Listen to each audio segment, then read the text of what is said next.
Mars Talk Show, Late Night Chaos. Oi! Oi! Oi! Oi! Oi! Oi!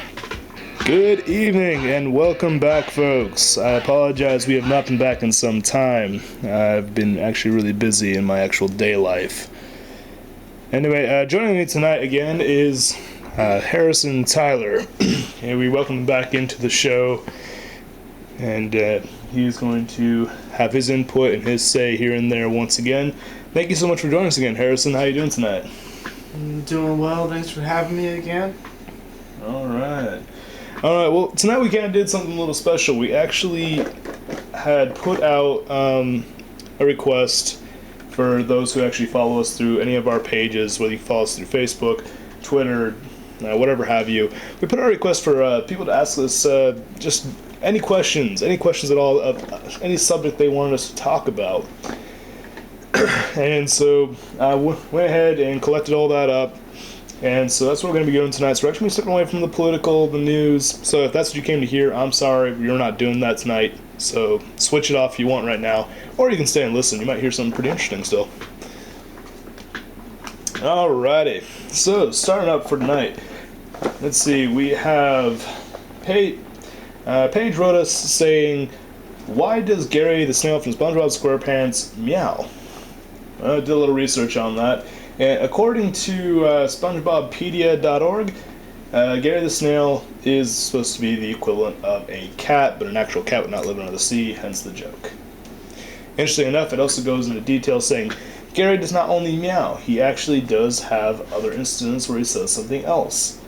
Apparently we have a case in the episode known as the Secret Box, when SpongeBob is talking to Gary about how he might actually see what is in the secret box. Gary responds with, "Meow, no." Apparently there's a couple other instances too. Episode Opposite Day, Gary actually responds with the ideal joke, since it was opposite day, him being the equivalent of a cat, asks to act into his counterpart of the dog and actually barks. Apparently the counterpart for dogs, as they also go into detail as well, is actually is actually worms. Sea worms are the equivalent of dogs. Go figure on that. I don't know about you, Harrison. Have you actually ever thought about that? Like, have you ever actually looked into that yourself? I don't know who does this kind of stuff, but people do apparently. No, but I think the person that asked you to ask that question to look into is probably trolling you. Possibly, but hey, I'm a sucker, you know. I will answer any question that I'm given. Whether you like my response or not, I don't care. I just answer what there's your answer in your research. I hope you're happy, Paige. Moving right along. Next question I was asked about, and this actually I felt was a good question to ask. For those of you who don't know, I personally am a big supporter of adoption for animals. I think it's a good thing to do. I mean, really look into it, folks. There are just so many. It is ridiculous to see the amount of these what do they call them, pounds or adoption sites for animals. They're literally flooded. No one is taking these animals in. And someone asked me. They asked me here. It looks like Steve asked me this one. Steve asked, "Mars, do you happen to know anything about any way to possibly improve these conditions or get the word out, get suggestions going?" Steve, I'm happy to say I actually do. There's a gentleman out there by the name Corey Williams. You might be familiar with him. He's pretty popular through YouTube. He has his channel, if I remember correctly, it's called SMP Films, Simple Minded People. You know, he normally does comedy and does a lot of funny stuff, but he touched bases on this, and I really like the fact that he did. There is actually a website out there. It is called CanyonCreekRanch.com, and what excuse me, what you want to do is you want to go on there, type that in, but then go /Betterway Project. Put that into your search engine or URL, and it'll come right up. In this, you actually have the ability to make suggestions. Tell people what can be done, to help improve the environments, or maybe figure out a way to actually help get families interested in adopting pets, find these animals a good home. You ever want to go on there, like I said, it's CanyonCreekRanch.com, all one word, /BetterWayProject. It's a wonderful site. I don't know, Harrison, if you've ever looked into this, but what are your thoughts on that? I've never looked into that before, that in particular, but I have had friends who adopt animals and help, or shelter them, I guess, rather, and they help them find homes, and they find it to be a rather rewarding experience. I've taken in a couple of pets myself, and I mean, what I have to add into that, I mean, there are a lot of animals that do need homes, but I think in addition to that, I think it's worth mentioning there's even a lot of children out there that need homes. Oh, yes. I mean, I myself have not adopted a child, but I know people who do. So I mean, since we're on the topic of adoption, just if I have my statistics correct, I believe for every child there are at least like 5 to 10 families or couples that are willing to adopt. So I mean, there is a hope for the children out there, and I was thinking about this just the other day. I guess there's people who are looking into adopting, and then we also find that sometimes we believe that the best situation for the children is to have them be with their real parents. Well, that's not always the case. So I mean, there are people out there. So there are people out there, they're willing to help, and but yeah, getting back to your original topic, if you'll just take what you want from my little tangent there. Same thing applies to the animals. There's plenty of animals out there to adopt, and they're looking for homes. So, do something good for animals who do need care, who do need a home. If you have ever thought about it, go ahead and do something good for a child too who needs a home. Definitely, I fully agree with you on that. I'm actually a big supporter of the whole adoption field, whether it be for pets or actually children. I love that idea. I think it is a great thing to actually do. Going back though to the original thought process, I'll be more than happy to actually touch bases again on child adoption on the next episode. I'll do a little research on that and get some stuff here put together for us on that. Anyway, but going back to the pet adoption, this website, the Better Way Project with CanyonCreekRanch.com, it's really interesting how they set this up. It has it so where you can actually submit your ideas and actually provide ways to better the community in this area, and you can actually read over the ideas that have been submitted, and you can actually choose. It gives you two options with these ideas.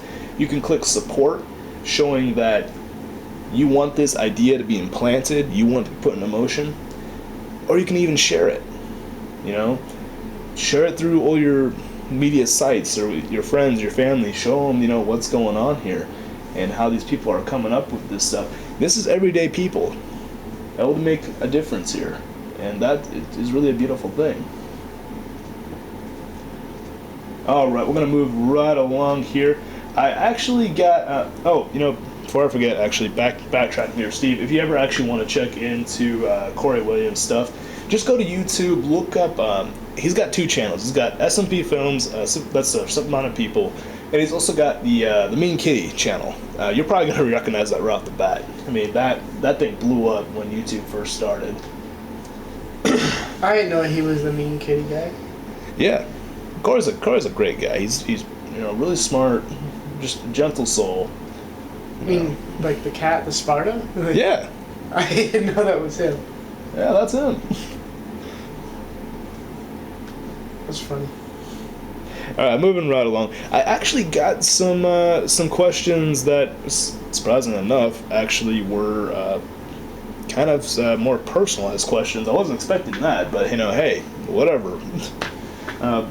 Looks like I had a gentleman write in who goes by the name of, and I'm sorry if I don't know how you want this to be pronounced, but I'm just going to break it down just for my own sake.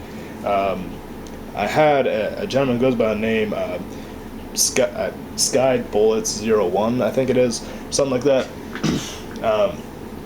He wrote in saying, he asked Mars, do you actually run this from an actual radio show, or is it just something that you stream on your own time?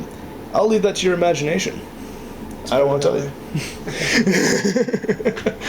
How's that for you? Sometimes things are just better left to the imagination. It makes things more interesting. Makes it much more fun. Yes, and I'm going to leave you struggling trying to find the actual radio station number.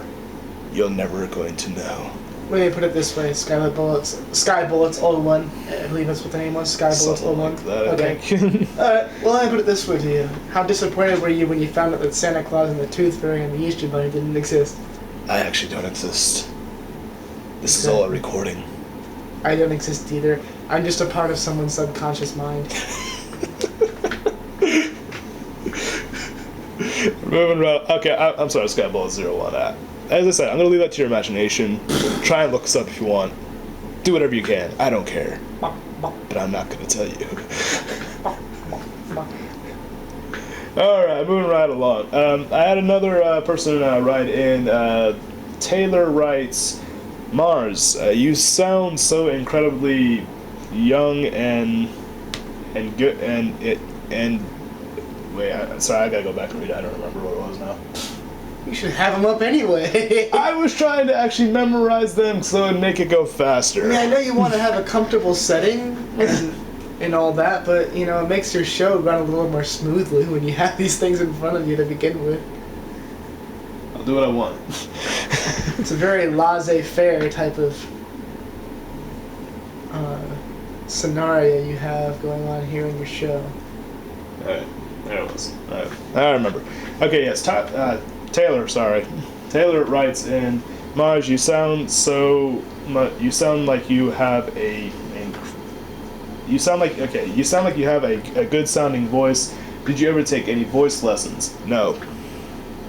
The only voice lessons I ever had was just learning how to yell, be the loudest person in the room. And also you learn how to just, speak English. Use your words! Though I do know how to speak a little German. I'm a little rusty at it, though, because I haven't used it in a while. I think what's always fun about German is that you can say something and someone automatically thinks it's an insult. Just about anything sounds like an insult in German. German, to me, is actually quite the beautiful language, though. I mean, I personally think it's really nice. I don't know. That's just me, though. Tell me your thoughts on that, people. Do you think German should be considered a romantic language or not? No, it should not be a romantic language.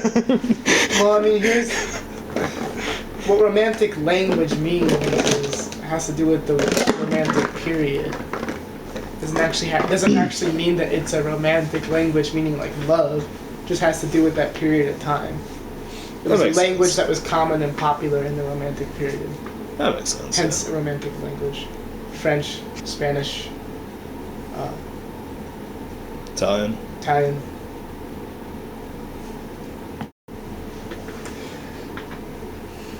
Alright, moving right along. I also had a gentleman write in, goes by the name Thor. How you doing, Thor? Wait a minute. This is Thor? Hey, Thor. God of Thunder. You suck. Anyway, Thor writes in, Mars, I would love to challenge you to a fight. Being that we are both deities, this would be a great opportunity for us both. I got some news for you. You should check the spelling on my name. It is not Mars as in M-A-R-S. It is M-A-R-Z. not the listing of the deity. And no, I do not want to fight you. I'm actually a very peaceful individual. I don't like fighting. Love before I fight, man.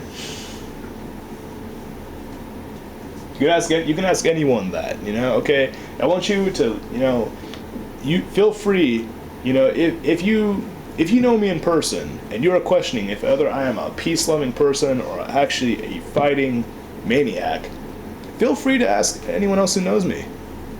I don't choose to do that. It's just not in my nature. Nah, truth is that he's actually a really big jerk.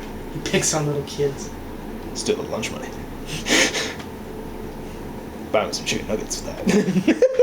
Make sure you finish them. Oh gosh.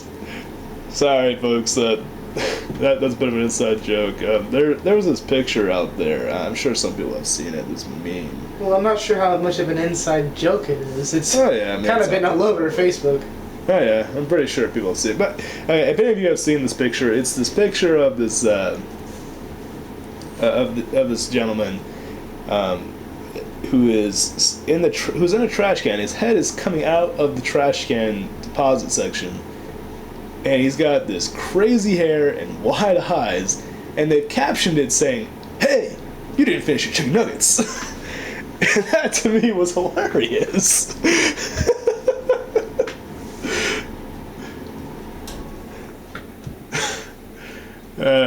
Moving right along though. Oh goodness.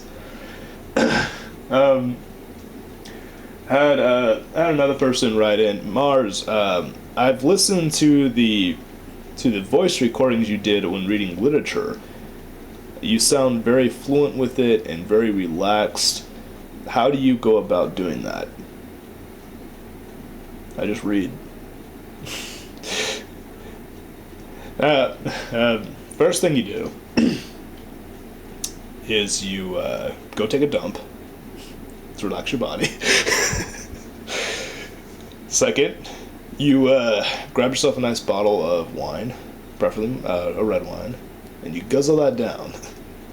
And if you don't get sick afterwards, then you sit down, grab the piece of paper, and just start reading. Works for me. On a serious note, though, it's easier for me because I'm not having to worry about having a bunch of eyes on me. When I do these recordings, I don't have a crowd in front of me, so it takes a little bit of the edge off, if you will. I mean, I'm comfortable with doing public speaking. I've had to do it before. I don't have a problem with it. But yeah, there is always going to be kind of that nerve-wracking feeling when you're in front of a bunch of people. It comes out a lot easier and smoother when you're not, because then you're just sitting in front of, this microphone, talking into it, and if you don't like it, you can go ahead and delete it, go back over and do it again. So in that respect, that's why it comes out so easy. And wouldn't you kind of apply that to yourself, Harrison, in some ways? I mean, when you're doing recordings for your music, it's kind of easy. I mean, in a way, you kind of don't feel the pressure that you would in front of a crowd. Well, maybe it just takes some getting used to, but I don't like to rush anything that's artistic, whether it be what you're doing as a radio character, or as a musician, a painter, whatever it may be. Anytime, a work of art is a process, and I don't believe it's something that should be rushed, something that should be forced. And sometimes, you're just trying to figure out where your voice is, how you should, what your sound is, what your style is, what your, what best suits you, I guess, and so, I find, with time, I've learned to just ignore outside forces and whoever may be looking at me or who may be observing. whatever that may be. I mean, if you're so concerned about what other people think about you, well, you're not living your own life. You know, you have to live your own life, and so I mean that's what's helped me is just not being so concerned about what other people think or be worried about what other people are doing so much. You know, just do your thing. I mean, obviously you want to continue to hone your skills and get better at what you do. You know, but you know, with time you learn and you become a little more seasoned in your craft or your art, and so. But you know, just do your thing and learn as you go, but I think that answers your question. I'll take it. All right. All right, moving right along. Next person writing in is going by the alias of K7421, whatever that means. I don't know.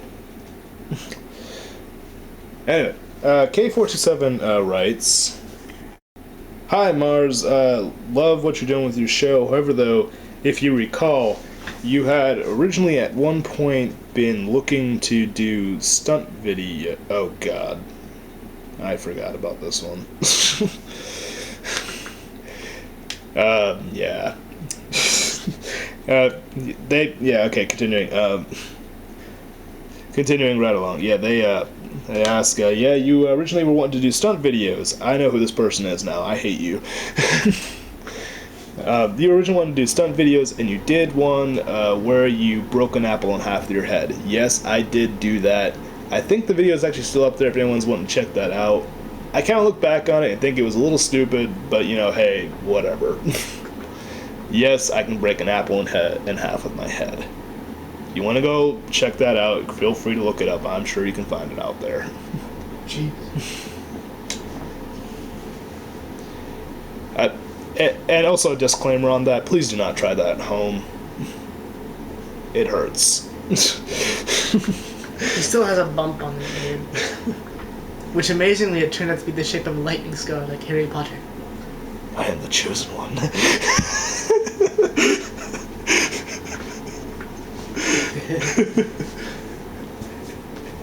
Talk about being a scumbag. I mean, okay, look, I get what they were doing in the Harry Potter series, where it's like, you know, they started getting older and everything.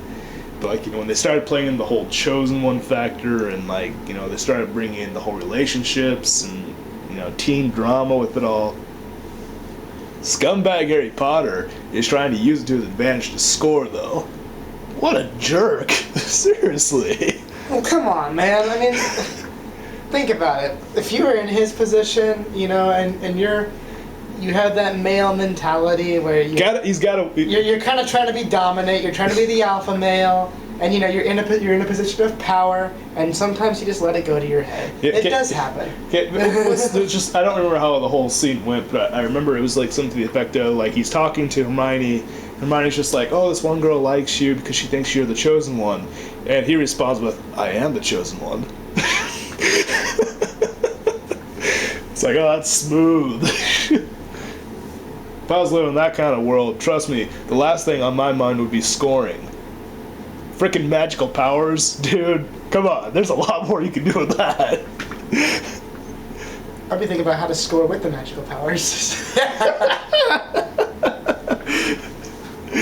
Might enhance the experience. It's probably one of the forbidden spells. Is it a growth technique? A growth spell? Oh man, I can already feel the hate of all the Harry Potter fans. Bring it on. Abierto. Salaco.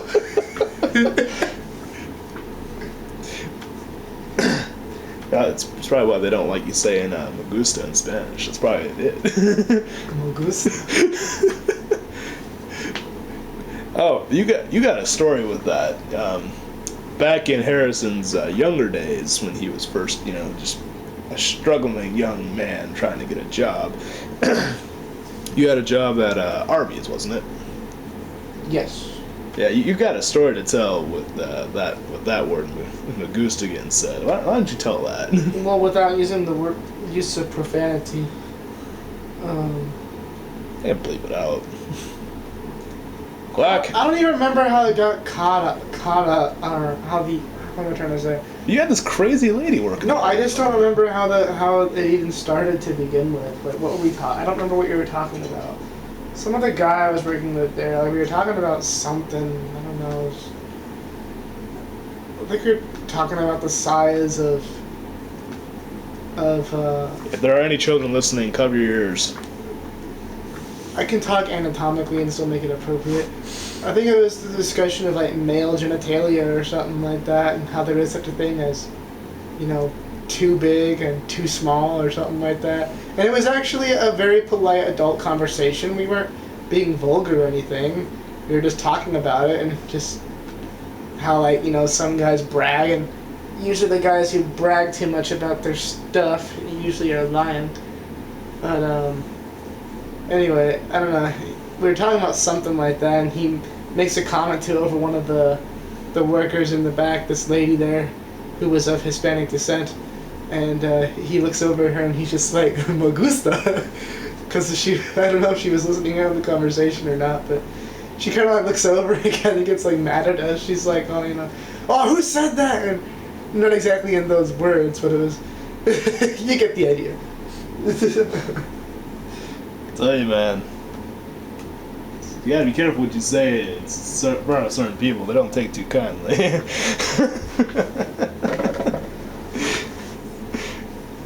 Alright, let's move along here. Alex writes in saying, "Hi Mars, how you doing? I'm doing great, Alex. Thanks for asking. Mars, I sometimes find myself being conflicted between my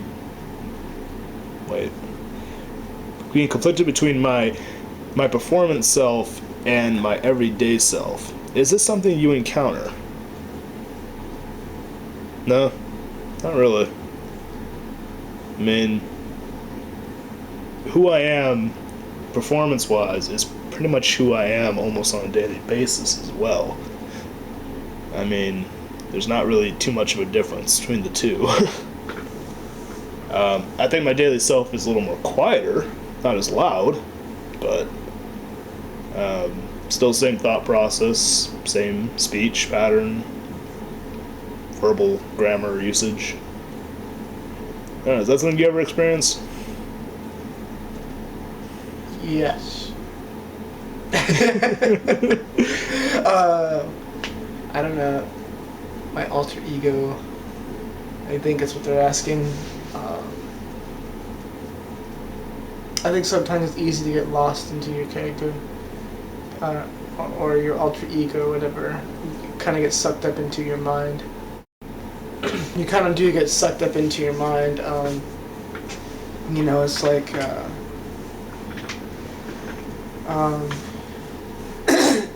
I'm pretty good at differentiating the two, but I have a tendency to lean towards the alter ego sometimes because it's a lot more fun, a lot more exciting, and I guess it's that split personality syndrome. My alter ego actually gets to have hair. I don't have hair.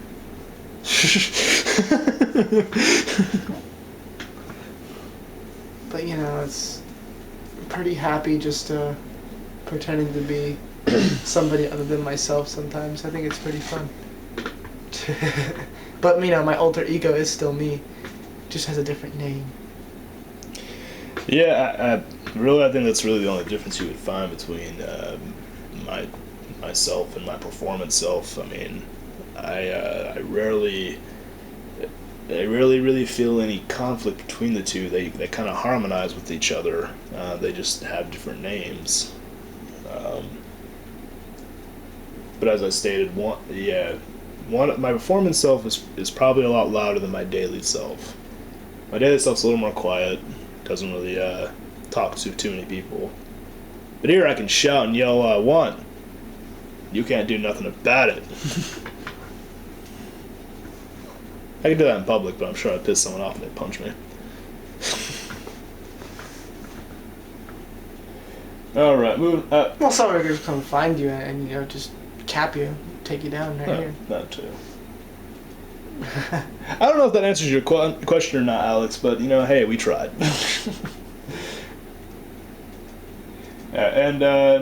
Next, going along here, Jessica wrote in. Jessica saying, "Hey, Mars, you sound like a very intelligent fellow, and sound like you might have some good advice. I remember this question, and I'm prepping myself for it. Yeah, you sound like an intelligent fellow. You might have some good advice. I've been having a really kind of down time in my life right now, and I'm not too sure what to really make of it." Jessica, when you wrote this in, I immediately started thinking of a certain poem that was written, and I remember when I first heard it, I had heard it first time from another interview that had been done. And when I heard it, it really spoke out to me because it was very beautiful, and it kind of made me like kind of go like really this isn't that bad, things are all right. And so just when you wrote this to me, I immediately started thinking back on it, and so I wanted to read it, and I hope you get to listen to this because I want you to hear this. So please do. All right. So this poem is from Comanche poem from Active Valor. Chief Comanche is the one who wrote it. It goes like this. So live your life that the fear of death can never enter your heart. Trouble no one about their religion. Respect others in their view, and demand that they respect yours. Love your life. Perfect your life. Beautify all things in your life. Seek to make your life long and its purposes in the service of your people. Prepare a noble death song for the day when you go over to the Great Divide. Always give a word or sign of salute when meeting or passing a friend, even a stranger, when in a lonely place. Show respect to all people and grovel to none. When you arise in the morning, give thanks for the food and for the joy of living. If you see no reason for giving thanks, the fault lies only in yourself. Abuse no one and no thing, for abuse turns the wise ones into fools and robs the spirit of its vision. When it comes your time to die, but not like those whose hearts are filled with the fear of death, so that when their time comes they weep and pray for a little more time to live their lives over again in a different way, sing your death song and die like a hero going home. Jessica, that poem actually helped uplift me during the downtime in my life. And I hope it does the same for you. And, if you need to, look it up. It's the Chief Comanche poem from Active Valor, from Valor. Really, I find that to be something that when you let it sink in, you start to realize that life isn't so bad. You still have something to give thanks for. You're alive, you're breathing. It's not that bad. There is life at the end, or light at the end of the tunnel. I mean, the things that we go through, it's all just a part of life. That was my cell phone. Sorry. Turn that thing off. But allow yourself to be able to feel too. That's what makes you human. There's nothing wrong with feeling. Something that came to my mind a while back ago, when I was kind of in a rough spot, and I was dealing with the death of a friend of mine. It was actually a suicide, but something that I came to my mind because I'm a writer, so I've kept this with me, and I hope these words can, to some extent, mean something to you too. And it goes like this. It seems like the greater capacity we have for love, the more grief we experience. And it does make me proud of my heart. My heart has been broken, it's been crushed, stepped on, ripped out, hurt, stopped, troubled, cut into, etc. And many other things have happened to it. yet it still beats and continues to grow its capacity to love. So, you can't have one without the other. Everything has its opposite. You know, you're going to have love and you're going to have hate. You're going to have joy, you're going to have grief, and you're going to have happiness, and you're going to have sorrow. So, just allow your emotions to happen. They just happen. Whatever you're experiencing in life, you're going to have your good times and you're going to have your bad times. The Chinese call it your yin and your yang. Or yin and yang, depending on your translation. It's pronounced yang.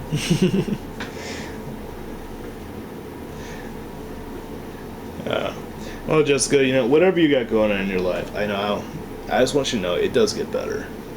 It's not the end. It never is.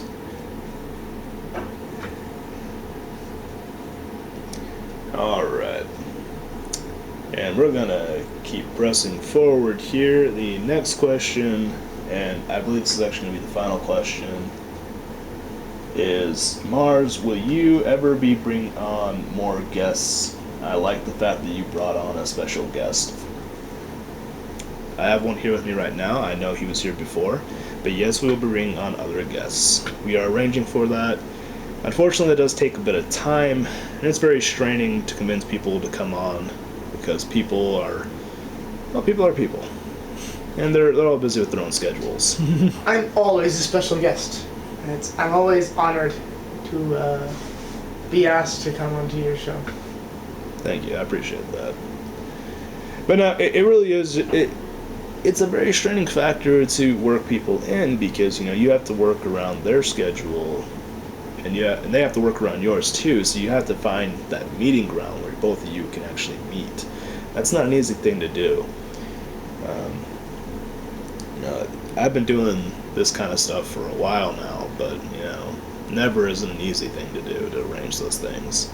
But yes, we will most certainly be looking to bring some people on. I'm currently working on trying to bring on a local, this is another local artist from Arizona. She's a photographer, Cowgirls in Photography.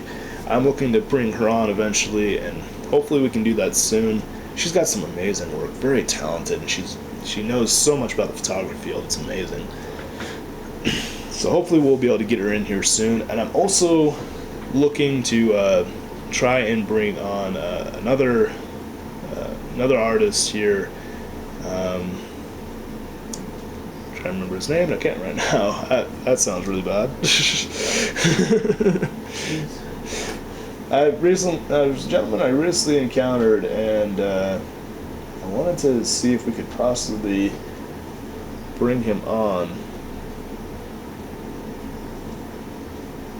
I'm sorry if you do end up listening to this. I'm so sorry that I cannot recall your name off the top of my head right now. I have it written down though, so I will go double check it and make sure that we know you do get mentioned. I feel really bad for that.